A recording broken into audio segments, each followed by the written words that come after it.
Hi guys, my name is Pat Strum. I'm a board certified clinical hypnotherapist and a dream analyst. And if you like the content that you're seeing in these videos, check out my Patreon where I will teach you how to interpret your own dreams, and you can support my work and make these videos even more frequent and excellent. The topic of this video is something I've made videos about before, but it is such a widely searched for and widely talked about topic around dream analysis that I'm going to do it again. How do you interpret dreams biblically? So I should say, first off, I am not a Christian. I was for a very long time, for like 30 plus years, but I'm not now. And if you're not a Christian, then you probably don't have a ton of interest in interpreting dreams biblically, or maybe you don't think you do. But if you look at the Bible, does it say anything about interpreting dreams? And even though I was a Christian for 30 years, I didn't really think it did for a long time. And then I discovered some verses in Job. And these verses in Job, and I'm paraphrasing, I don't have them in front of me, but they basically say that when we go to sleep, God uses dreams to try and correct the things we do, try and correct our behavior, try and correct our thinking, to keep us from death. And I don't assume that means God sends you dreams that will help you live forever on earth, but that he sends you dreams that keep you from behaviors that may bring you to an early death. That's my interpretation there. Or spiritual death. I guess some Christians might object there.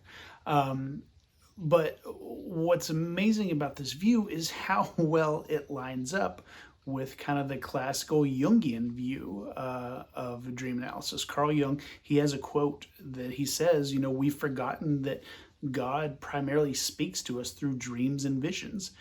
And Carl Jung might have some quibbles with mainstream Christianity about what God is and how to think about God, but basically he says whatever God is, that highest thing there, that prime mover, that it speaks to us in our dreams. And so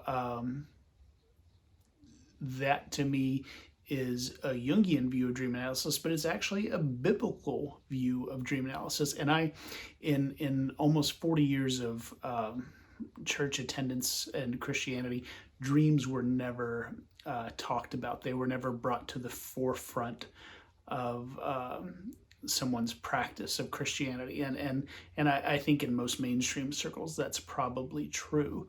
But at any rate, I wanted to just touch on it and say, if you are concerned about the biblicalness of things, if that's a part of your worldview and it's something you're worried about, interpreting dreams according to the Bible, at least in the book of Job, is a way of hearing specifically from God.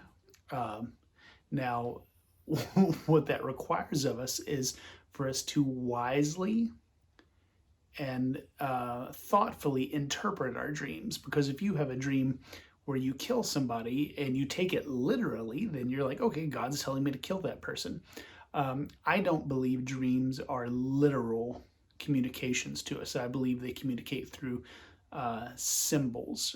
And so the important thing becomes, when you have a dream, figure out what the things happening in the dream are symbols for. And that's how you avoid murder. If you're looking for ways to avoid murder in your life, and I hope you are. Anyway, that's it. Like I said, check out my Patreon. I will teach you how to interpret dreams there. I will show you kind of the behind the scenes of what I do. You'll get early access to these videos and this information, and it's a great deal. It's very, very affordable, and who doesn't care about that? So at any rate, thank you guys, and talk to you soon.